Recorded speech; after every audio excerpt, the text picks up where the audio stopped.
কাশ্মীরের জঙ্গিহানায় কদিন আগে যে নিরীহ মানুষগুলোর প্রাণ গেল তার জন্য আমি অন্তর থেকে খুবই দুঃখিত।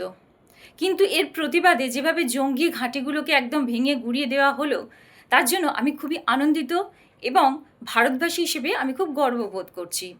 তাই আমি আমার লেখা একটি ছোট্ট কবিতার মাধ্যমে আমার দেশের প্রতি শ্রদ্ধা জ্ঞাপন করছি। ভারত ভারত ভারত, ভারত আমার দেশ, মেনে নিই না আমরা অন্য দেশের অন্যায় বিদ্বেষ। অন্যায়ের উপযুক্ত জবাব দিতে পারি আমরা, লড়বে আমাদের সব সৈনিক ভাইরা। জঙ্গিরা তো মানুষ নয়, জানোয়ারেরও অধম, তাই তো মারে নিরীহ মানুষ, ওদের নেই তো দম। এক গুলিতে তাই তো ওরা লেজ গুটিয়ে ছুট। ভারত মাতা তোমায় করি প্রাণ ভরে স্যালুট। জয় হিন্দ। নমস্কার।